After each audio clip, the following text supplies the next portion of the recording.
अगर मैं आपसे कहूँ दिल्ली की जहरीली हवा, राजस्थान का सूखता हुआ पानी और हरियाणा में बढ़ता हुआ तापमान और जंगलों से शहरों की ओर जाने वाले जानवर, इन सब के पीछे बस एक ही वजह है, एक ऐसी पहाड़ी जो 3 अरब साल से भी ज्यादा इस देश की रक्षा कर रही है। लेकिन आज उसी पहाड़ी को चुपचाप मिटाया जा रहा है।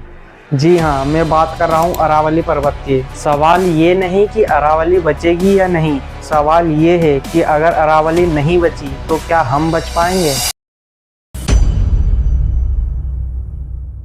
अरावली कोई मामूली पहाड़ नहीं है, यह दुनिया की सबसे पुरानी माउंटेन रेंज है, हिमालय से भी पुरानी। जब शायद डायनासोर भी नहीं थे तब से ये अरावली श्रृंखला यहाँ पर खड़ी हुई है। यह राजस्थान के माउंट आबू से शुरू होकर हरियाणा होते हुए दिल्ली तक फैली हुई है। लेकिन अरावली का काम सिर्फ पहाड़ ही होना नहीं है, इसका असली काम थार के रेगिस्तान को रोकना और बारिश को जिंदा रखना है। और अगर आज अरावली नहीं होती तो दिल्ली, गुरुग्राम और फरीदाबाद सब कुछ रेगिस्तान बन चुके होते। अरावली एक नेचुरल वाटर फैक्ट्री है। जब बारिश होती है तब यही पहाड़ जमीन के अंदर पानी को रोकते हैं। बस यही वजह है कि अरावली के आसपास ग्राउंड वाटर लेवल अभी भी बहुत हाई है। लेकिन जैसे जैसे पहाड़ काटे जा रहे हैं वैसे वैसे आसपास के एरिया सूखते हुए जा रहे हैं। बोरवेल सूख रहे हैं, कुएं खत्म हो रहे हैं और गांव के लोग पानी के लिए दर दर भटक रहे हैं। आज की स्थिति में राजस्थान के कई इलाके डार्क जोन में आ चुके हैं और आने वाले समय में ये संकट दिल्ली तक भी बहुत जल्द पहुँच जाएगा। अक्सर लोग ये पूछते हैं कि अरावली कोई जंगल थोड़ी है, इसमें काहे के जानवर रहेंगे।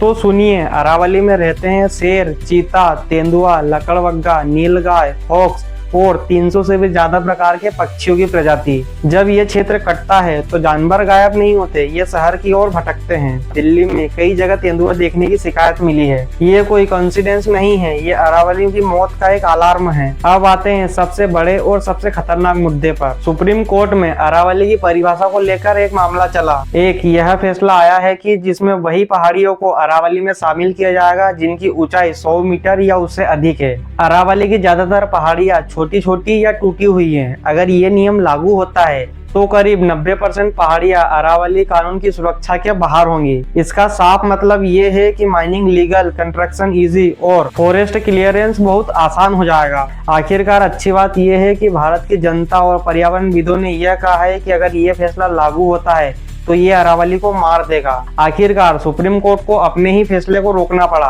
और कहा एक नई एक्सपर्ट कमेटी बनेगी। अरावली को कोई धीरे धीरे नहीं मार रहा है, उसको सीधी बुलडोजर से कुचला जा रहा है। दिन रात इलीगल माइनिंग चल रही है, पत्थर, रेत, खनिज, मार्बल सब कुछ निकाला जा रहा है। कई जगह तो पूरे पहाड़ के पहाड़ गायब हो चुके हैं। पहले की सैटेलाइट इमेज में ये जगह हरियाली से दिखाई दे रही है, लेकिन अब सारी जगह सपाट हो चुकी है। माइनिंग सिर्फ जमीन ही नहीं तोड़ती, ये पानी, हवा और हमारे भविष्य को भी मारती है। अभी फिलहाल की स्थिति में दिल्ली का IQ लेवल 300 प्लस रहता है, लेकिन अगर अरावली खत्म हुई तो दिल्ली की हवा और जहरीली हो जाएगी, हीट वेव्स बढ़ेगी, ग्राउंड वाटर 0 हो जाएगा, डिजर्ट दिल्ली तक फैल जाएगा, जानवर जंगलों से शहरों में आके मरेंगे और इंसान पानी के लिए लड़ाई करेंगे। ये कोई भविष्यवाणी नहीं है, ये है साइंस। अब सवाल ये उठता है कि हमें क्या करना चाहिए। अवेयरनेस फैलाइए, अरावली सेव मूवमेंट को सपोर्ट करें, वीडियो को शेयर करें, सवाल पूछे सरकार से और सबसे जरूरी बात, साइलेंस मत अपनाइए, क्योंकि जब पहाड़ खुद नहीं बोल सकते तो इंसानों को तो बोलना ही पड़ेगा।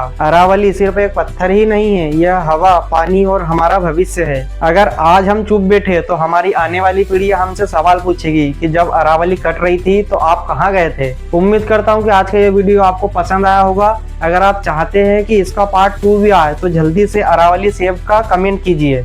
मिलते हैं किसी अगले वीडियो में किसी दूसरे टॉपिक के साथ में, तब तक के लिए जय हिंद।